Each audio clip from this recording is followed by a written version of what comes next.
pessoal fala assim, irmã, seu esposo prega. Eu falo, prega, pastor, prega sim, mas não convide ele não. Não convide não, porque...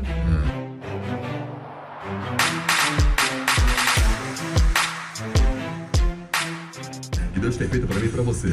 E ao vivo, gente, ao vivo, hein? Ao vivo e a cores, hein? É isso aí, com auditório e tudo mais. Camila Barros, tudo bem? Nossa, muito boa tarde. Boa tarde, pastor. É uma alegria estar aqui. Uma emoção muito grande. Eu glorifico a Deus por essa oportunidade. Boa tarde, queridos ouvintes. Deus abençoe a vida de vocês. Que bom, é isso aí. Pela primeira vez a nossa missionária Camila Barros, ela que tem servido a Deus e nas igrejas, através do seu ministério, Deus tem usado ela com poder, com autoridade, com, assim, com dinâmica, né, para falar de Jesus, né? É verdade. E a nossa missionária Camila Barros é do Rio de Janeiro, é carioca ou é de outro estado? Sou carioca mesmo. Sou daqui de Nova Iguaçu. Eu costumo dizer carioca da Clara, né? A galera que tá na Baixada mais distante é tudo da Clara. É porque quem tá por aqui desse lado de cá é da Gema, né? É mais pra Gema. Maravilha, você foi nascida no lar evangélico também? Não nasci no lar evangélico. Na verdade, o meu tio, o mais novo, foi um dos primeiros a aceitarem Jesus, mas a minha família estava totalmente distante de qualquer coisa que se parecesse com os caminhos do Senhor, né? E através da vida da minha mãe, que foi quem começou a caminhar, a gente também começou a caminhar por livre e espontânea pressão. Porque a minha mãe aceitou Jesus e a gente tinha que aceitar também. E ninguém queria aceitar, não. E é impressionante como a gente é inspirado, igual o Satanás no deserto, para tentar Jesus a fazer o que a gente quer fazer. Minha mãe dizia que a gente tinha que ir para a igreja, eu dizia, mãe, mas a Bíblia diz que não é nem por força, nem por violência. E ela dizia, não é lá fora, aqui na minha casa quem manda sou eu. 12 anos vocês não têm idade para se mandar. E aí levava a gente, eu me bagunçava toda, porque pensava, né, se eu ficar bem bagunçada, bem suja, ela vai ficar com vergonha. Ela dizia, pois o problema é seu, vai na frente. E a gente tinha que ir na frente caminhando. E não é que deu certo? Deu certo, no final deu certo. É a obra de Deus, Deus zela, Deus cuida, né? Amém. Maravilha. Então a nossa irmã Camila, com 12 anos, já era aquela coisa assim, nada de ir para a igreja e tal, mas... Nada, com 12 anos ali, foi quando minha mãe começou a ir, e ela dizia que a gente tinha que ir e tal, e eu não queria, mas ela sempre pressionando, porque minha mãe sempre exerceu muita autoridade, né? E tem isso, né? É uma palavra até que eu costumo e acho interessante dizer aos pais, né? 12 anos a gente dizia assim, não, mas eu não escolhi isso, eu não quero isso. Ela dizia, você não tem idade para escolher nada para você, quem vai escolher sou eu. E eu digo isso porque realmente nós estamos vivendo um tempo onde crianças de 12 anos, ou porque são adolescentes, querem mandar e não, né? Não pode. E com a minha mãe não tinha isso não. E deu certo, e eu glorifico a Deus por ela ter colocado pressão e ter feito a gente ir, porque depois a gente encontrou. Por força e por violência. Mas deu certo, depois deu certo, né? Agora na igreja, qual era a sua atividade? Você mesmo com 12 anos? Tá? Então, na verdade, com 12 anos eu não tinha muita atividade. Eu costumo dizer que eu aceitei Jesus com 12, mas que eu só me converti mesmo e fiquei firme nos 15. Os 15 anos de idade. Porém, eu acho importante dizer que desde o dia que eu levantei a mão e que eu fui lá pra frente, entreguei minha vida ao Senhor, nunca mais a minha vida foi a mesma, pastor.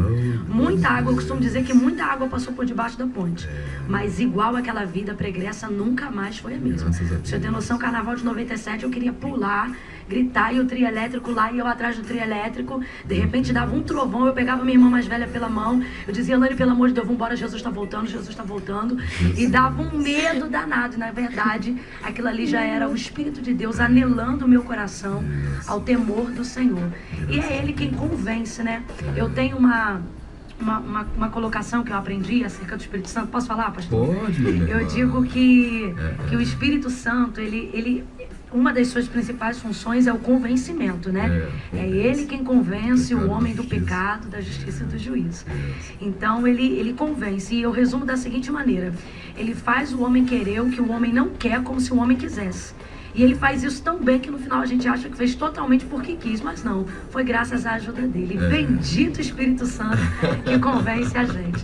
Então, apesar de ter passado muita água embaixo da ponte, o Senhor, ele já começou a anelar o meu coração, a temê-lo E aí depois dos 15, sim, aí eu comecei a ficar amarrada ao altar. Agora, o que você gostava de fazer na igreja? Ou gosta ainda? Sempre consagração. Todo culto meu vira uma consagração.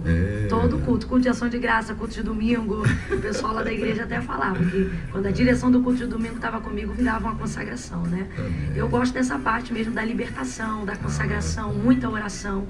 Eu fui alvo, né, pastor, essa transformação, esse movimento da conversão da minha vida aconteceu graças ao ministério da visitação de irmãs, que eu tenho certeza muitas estão ouvindo agora, o ministério da visitação no lar. Aquelas irmãzinhas do coque, né? Acho que não tem coque também, mas que vão, e que iam na nossa casa e eles faziam campanha de libertação pela vida da minha mãe. Antigamente era muito comum as igrejas trabalharem com esse tipo de ministério de visitação. Agora diminuiu um pouquinho.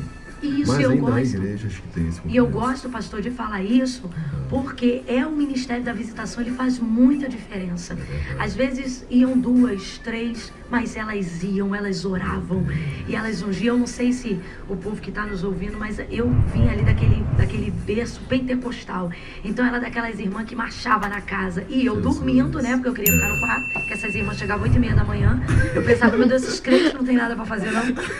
E eu dormindo, e minha mãe mandava a gente levantar, a gente não queria levantar, não levantava por bem, mas levantava pelo barulho, porque elas marchavam e oravam, e devagar eu fui levantando, porque elas faziam campanhas, né, pastor? Que é uma coisa que eu amo na igreja. Elas não iam uma vez e deixavam a gente lá, elas iam e semana que vem voltavam, e na outra semana voltava, e aquela perseverança. Aí quando elas voltavam, eu já não estava mais dormindo, eu estava acordada, e aí eu orava junto, e aí eu chorava, e sentia a presença de Deus. Depois, mais um tempo, queria ler um versículo, e elas olhavam para mim e diziam, olha, um dia você vai ser uma missionária. Tem uma até, irmã Evânia, se depois for gravado, vou até mostrar para ela até hoje. Ela olha para mim e fala, lembra, você não queria nada, eu olhava para você, eu dizia que você ia ser uma missionária.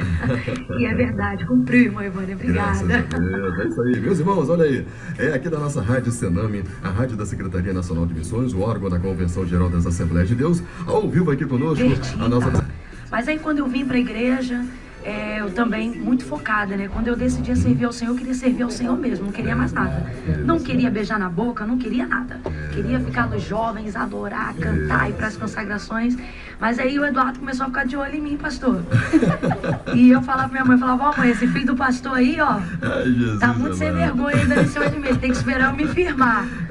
Mas ali o Senhor já falava comigo nas consagrações, sempre, pastor, eu sempre, o Senhor falando comigo através dos seus profetas, da sua palavra, sempre na casa de Deus, e o Senhor sempre falando que me via vestida de noiva e que a obra seria muito, muito cedo. É um termo entre os profetas, dizia, eu tenho pressa.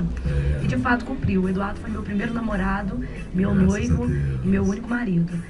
Então com ele eu namorei de 15 para 16, né, basicamente, já terminando ali, 16 anos estava namorando com ele, 17 noivei, 18 casei. Então realmente cumpriu, como disse os profetas. Inclusive, quero deixar uma palavra para os jovens, não deixa esse negócio de ficar namorando 5, 6 anos não, Deus não quer isso não.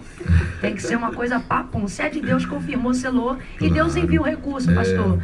Deus enviou tudo que o Senhor imaginava na minha casa. Porque tem pessoas que querem casar com tudo dentro, com a casa mobiliada já, com tudo do bom e do melhor, mas nem sempre. E outra coisa que eu aprendi com o casamento, que é válido dizer, né, que é que eu tô falando do Eduardo, que é o amor da minha vida, eu tenho aprendido isso. Muitas meninas e muitos jovens reclamam concernente a casamento. Me ajuda em oração, eu ainda não casei, eu quero casar e tal. Só que eu percebo uma coisa, pastor. As pessoas estão procurando, na maioria das vezes, relacionamentos prontos. Você não vai encontrar um relacionamento pronto. Você precisa investir em alguém e mediante o sentimento que você tem por essa pessoa, que se é de Deus e tal, acreditar nisso e trabalhar em cima disso. Hoje, por exemplo, ano que vem eu vou fazer 10 anos de casamento. Graças a Deus, 10 semanas santas. Esse mês de julho eu fiz 9, o mês que passou, fomos para Gramado. Eu tenho uma alegria, um prazer muito grande. Eu e o Eduardo, a gente, às vezes ele mesmo ficou olhando, ele fala, quem diz que a gente tem 9 anos? Porque quando a gente disse que ia casar que eu tinha 18, pastor, a gente ouviu tanta coisa ruim, mas é uma coisa que minha prima falou, todo mundo que fala mal de casamento tá casado, né? Então eles falam porque eles estão, mas a gente descobriu pela gente mesmo que na verdade o casamento é uma bênção, o casamento cristão é uma dádiva. Então a gente foi muito mais feliz, Deus prosperou mais a nossa vida, abençoou e a gente se ama muito. Só que isso na construção de um relacionamento. É verdade. Né? Vai construindo. Você não gosta de umas coisas em um, em outro, e aí vai mexendo, vai e vai cedendo, mudando. é. Gente, o ceder é o segredo da vitória. Pois é. Irmão, quer ser feliz, ceda. Eu ouvi isso uma vez de uma serva do Senhor e é verdade. A mulher submissa é mais feliz. Né? É mais feliz, isso é verdade. Então assim, gente... Se bem que a maioria das mulheres não gosta de ouvir essa palavra submissão. Porque elas acham que submissão tá ligada a Não é tapete, escravidão. a barriga no fogão, a criança chorando no braço e o marido bonitão Pois é. lá. Não, gente. Submissão tá ligada à aceitação. Eu acho que antes até de ser submisso ao marido, quando você consegue ser submisso a Deus, você consegue entrar nesse nível de submissão. Inclusive é uma reflexão que vale a pena a gente fazer. Veja se a sua deficiência em ser submissa ao marido não tem a ver com a sua falta de submissão a Deus e a sua vontade. Porque uma pessoa que consegue ser totalmente submissa a Deus consegue também ser um exemplo de mulher virtuosa que é submissa dentro de casa também. Graças a Deus, a nossa prezada missionária Camila Barros conosco aqui ao vivo na sala de visitas. Hoje aqui com a nossa cantora, a nossa querida cantora Carla Costa, com a Joérica, com a Tainá. A Tainá tá filmando aqui também, né? A Joérica tá filmando aqui. A nossa, são fã-clubes da nossa Camila Barros. Intercessores. Intercessores. Inclusive, nossa prezada Camila Barros, você, seu casamento, o seu esposo também, um homem usado por Deus, prega também nos congressos. Como é que vocês conseguem, assim, conciliar a agenda, né? Você também prega, viaja o Brasil inteiro, ele também viaja o Brasil inteiro, você é dona de casa. É assim, como é que vocês conseguem conciliar as suas agendas? Eu, inclusive, não posso receber um mérito que não é meu, né? Essa coisa de dona de casa, só Deus, né? Justamente por não poder ficar muito em casa e tal. Mas eu louvo a Deus pela compreensão do Eduardo, e há uma recíproca, né? Justamente por vivermos o mesmo ministério, não há por que não haver uma compreensão de ambas as partes, né? Mas o Eduardo, ele é um grande pregador, não é porque é meu esposo, não. Mas eu até brinco com ele, né? Com ele e com alguns pastores aonde eu vou. Eu brinco que eu saboto ele. O pessoal fala assim, irmã, seu esposo prega? Eu falo, prega, pastor, prega sim, mas não convide ele não. Não convide não, porque aí as pessoas me olham com aquela cara assim, né? Meu Deus, se a esposa tá falando pra não convidar, A né? própria esposa, pô, uma referência à esposa. Aí eu digo, eu não convido não, porque depois conhece ele, ninguém me convida mais. Só convida ele, porque Eduardo é um grande pregador da palavra de Deus. E eu sou admiradora, eu sou fãzaça dele. Agora, quem é que faz os... Você tem seus DVDs também de mensagens, né? Sim. Quem é que escolhe a arte, o tema para os seus DVDs? Tudo ele, pastor. Ele é um cara. Ele é o produtor. Ele é bom demais. O Eduardo, ele é um exemplo da multiforma e graça da ação de Deus na nossa vida. Ele é extremamente inteligente, né? Amém. Então, ele começou, na verdade, nos ajudando muito antes de eu gravar DVD, antes de eu me tornar...